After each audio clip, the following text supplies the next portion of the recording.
Welcome back to my channel. আজ এই ক্লাসটি হলো ক্লাস 10-এর মডেল অ্যাক্টিভিটি টাস্ক। আশা করব এই ক্লাস থেকে ক্লাস 10-এর স্টুডেন্টরা খুব উপকৃত হবে। তোমরা যদি ক্লাস থেকে উপকৃত হয়ে থাকো তাহলে অতি অবশ্যই আমার চ্যানেলটিকে সাবস্ক্রাইব করো এবং বেল আইকনে ক্লিক করে দিও।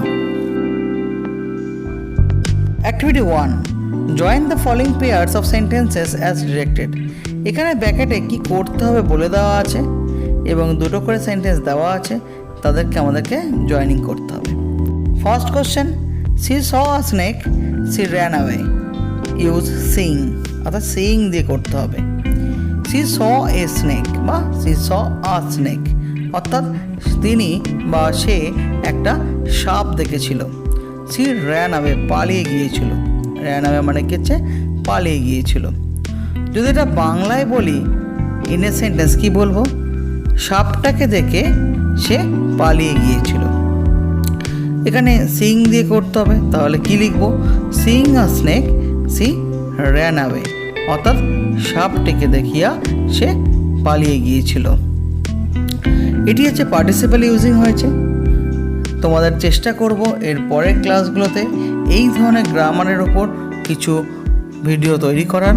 আশা করব তোমরা এই ক্লাসগুলো থেকে এই পার্টিসিপেল কিভাবে করতে হয় বা প্রেজেন্ট পার্টিসিপেল, পারফেক্ট পার্টিসিপেল কিভাবে ইউজ করতে হয় জয়নিংয়ে, সেটা তোমাদের সেখানে আমি শেখাবো। B, he is honest, he is rich. Use as well as. As well as কথাটি মানে হচ্ছে পাশাপাশি বা সেই সাথে। He is honest as well as rich. আনসারটি এটি হবে, he is honest as well as rich, অর্থাৎ সে সৎ পাশাপাশি ধনী, অর্থাৎ সে সতের পাশাপাশি ধনীও। C, the sun is a star, everybody knows that. Use noun clause. আমরা জানি সাধারণত নাউন ক্লজ দ্যাট, হোয়াট এগুলো দিয়ে বেশিরভাগ ক্ষেত্রেই আমরা নাউন ক্লজ করে থাকি। এখানে দ্যাট আছে তাই আমরা দ্যাট দিয়েই করবো নাউন ক্লজটি।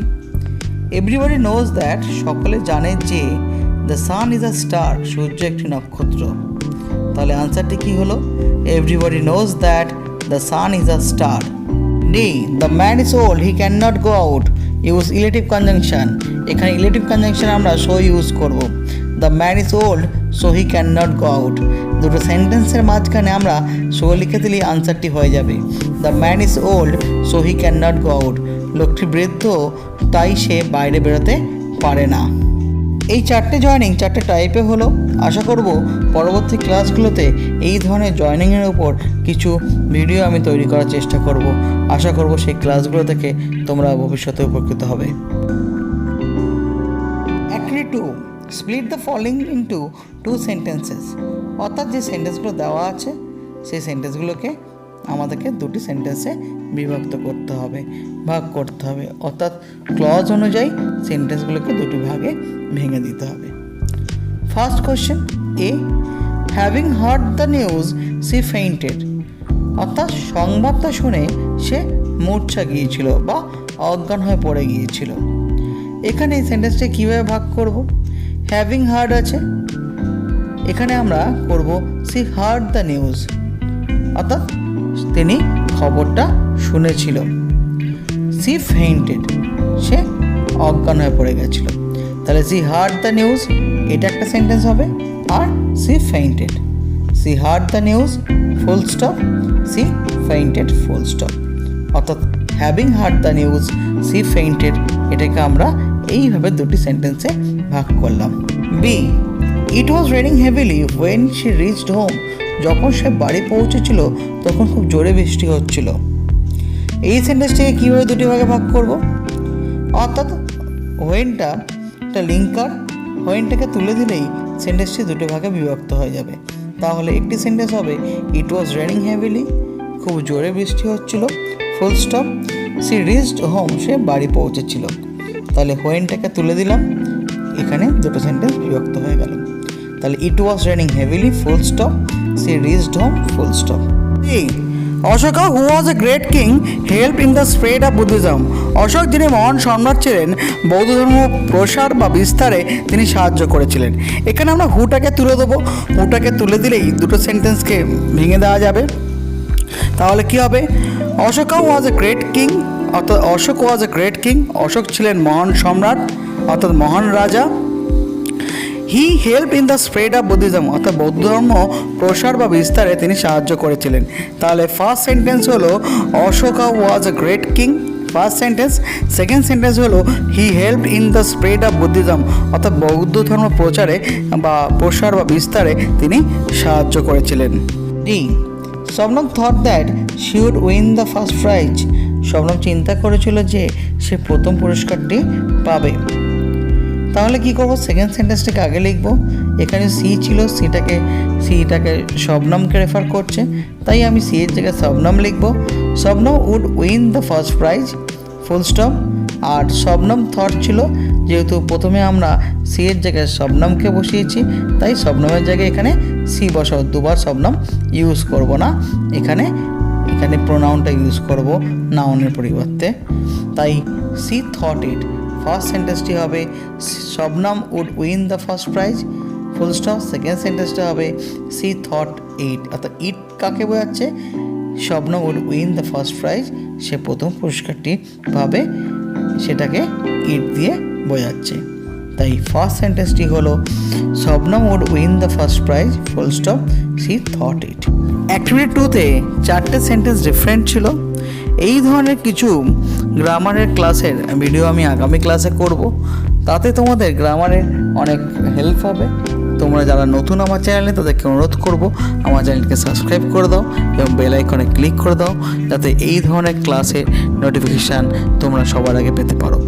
এখন আমি তোমাদের এই অ্যাক্টিভিটি 3 যে রাইটিংটা আছে, সেই রাইটিংটা নিয়ে আলোচনা করব। Activity 3, you have read the poem fable, তোমরা দ্য পোয়েম ফেবেলটা পড়েছো। On the basis of the poem, অর্থাৎ এই পোয়েম অনুসারে write a dialogue within 100 words between the mountain and the squirrel, অর্থাৎ এই কবিতা অনুসারে তোমরা মাউন্টেন এবং স্কুইরেলের একটি কথোপকথন লেখো 100টা ওয়ার্ডে। আর দেরি না করে তাহলে রাইটিংটা আমরা দেখে নিই।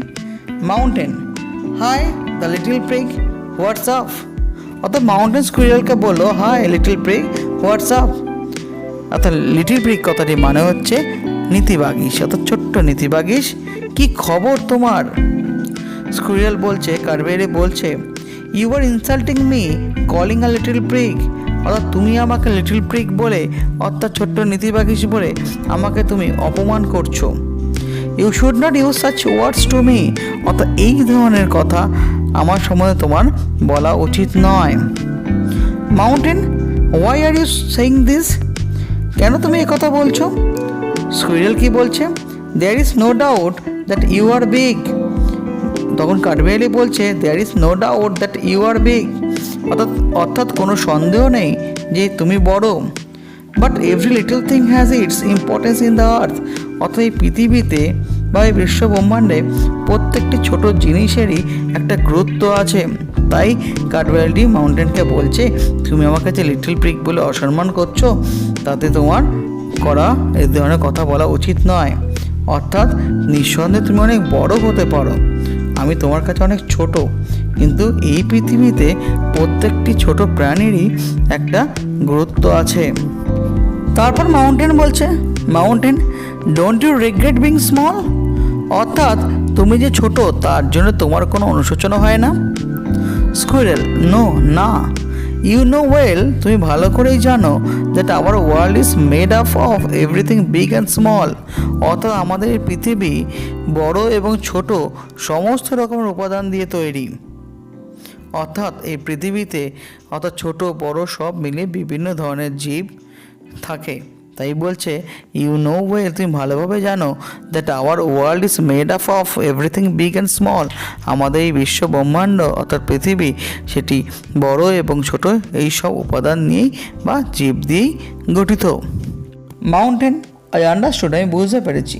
Why do you always look self satisfied, তোমাকে সবসময় আত্মসন্তুষ্ট দেখায় কেন। তখন স্কুইরেল উত্তর দিচ্ছে কি, squirrel, I am not as large as you and you are not as small as I, আমি তোমার মতন বড় নই আর তুমিও আমার মতো ছোট নও। ইভেন এমনকি you are not half spry like me, তুমি আমার মতন অর্ধ প্রাণবন্তও নও। স্প্রাই মানে প্রাণবন্ত, এনার্জেটিক, অর্থাৎ তুমি আমার মতন অর্ধ প্রাণবন্তও নও। অর্থাৎ সেলফ স্যাটিসফাইডের ব্যাপারটা কি, এখানে মাউন্টেন কী হচ্ছে, মাউন্টেন অনেক বড়, কিন্তু মাউন্টেনের ক্ষমতা নেই এক জায়গা থেকে আরেক জায়গায় যাবে। কিন্তু কাঠবিড়ালি সে ছোটো প্রাণী, সে এক জায়গা থেকে আরেক জায়গায় যেতে পারে। অর্থাৎ সে পাহাড়ের মতো বড় নয়, কিন্তু তার যে এনার্জেটিক ক্ষমতা আছে, সেই ক্ষমতা দিয়ে সে এক জায়গা থেকে আরেক জায়গায় তার নিজস্ব ইচ্ছা মতন যা তাই করতে পারে। তাতেই সে সেলফ স্যাটিসফাইড। তাই বলছে আমি তোমার মতো বড় নই, আর তুমিও আমার মতো ছোট নও, এমনকি তুমি আমার মতো অর্ধ প্রাণবন্তও নও। অর্থাৎ তুমি এত বড় হয়ে আমি একটা ছোট্ট জীব হওয়ায় কিন্তু তুমি আমার থেকে এত বড় হওয়াতেও তুমি আমার মতো গেছে প্রাণবন্ত নও। আমার মতো প্রাণবন্ত তো দূরের কথা, তুমি অর্ধেক প্রাণবন্ত নয়, অর্থাৎ অর্ধেক এনার্জেটিকও নয়। This are the reasons behind this, এগুলি হলো কারণ এর পিছনে, অর্থাৎ আমার আত্মসন্তুষ্টি হওয়ার পেছনে কারণগুলো হলো এইগুলো। Mountain, you are morally right, তুমি নীতিকতার দিক থেকে ঠিক বা নৈতিকতার দিক থেকে ঠিক। স্কুইরেল বলছে থ্যাংক ইউ, ধন্যবাদ, but you have also importance in this earth, অর্থাৎ তোমারও গুরুত্ব আছে এই পৃথিবীতে। মাউন্টেন, হোয়াই, কেন? স্কুইরেল বলছে you made a very pretty track which I used for running and walking, অর্থাৎ তুমি খুব সুন্দর পথ বানিয়েছো। Which I used for running and walking, অর্থাৎ যে পথ ব্যবহার করে আমি হাঁটি এবং দৌড়াই, অর্থাৎ হাঁটার এবং দৌড়ানোর জন্য আমি ওই পথ ব্যবহার করি। Mountain, it's okay. Squirrel, don't forget that talents differ, অর্থাৎ ভুলে যেও না ট্যালেন্টের পার্থক্য আছে, অর্থাৎ ব্যক্তি বিশেষে তার ট্যালেন্টও ভিন্ন। Mountain, you are absolutely right, তুমি একদম ঠিক বলেছ, তুমি একদম ঠিক। If I can't carry forest on my back you can't crack an nut, যদি না আমি আমার পিঠে জঙ্গলকে বহন করতে পারতাম, you can not crack a nut, তুমি একটা বাদামও ভাঙতে পারতে না। অর্থাৎ মাউন্টেন যদি তার পিঠে জঙ্গলকে বহন করতে না পারতো, তাহলে কি কাঠবিড়ালি একটা বাদামও ভাঙতে পারতো না। অর্থাৎ মাউন্টেন তার পিঠে জঙ্গলকে বহন করে বলেই সেখান থেকে কাঠবিড়ালিকে কিন্তু নাট পায় এবং সেই নাট ভেঙে খেতে পারে। স্কুইরেল, কাঠবিড়ালি, ইটস ট্রু, এটা সত্যি। মাউন্টেন, থ্যাংক ইউ, ধন্যবাদ। তোমাদের এই মাউন্টেন অ্যান্ড স্কুইরেলের ডায়লগটি আমি লেখার চেষ্টা করলাম, আশা করব তোমাদের এটা খুব হেল্পফুল হবে। আমার এই ক্লাসটি যদি তোমাদের ভালো লেগে থাকে তাহলে অতি অবশ্যই আমার চ্যানেলটিকে সাবস্ক্রাইব করো এবং বেল আইকনে ক্লিক করে দিও, যাতে সমস্ত রকম ক্লাসের নোটিফিকেশান সবার আগে তোমরা পেতে পারো। নমস্কার।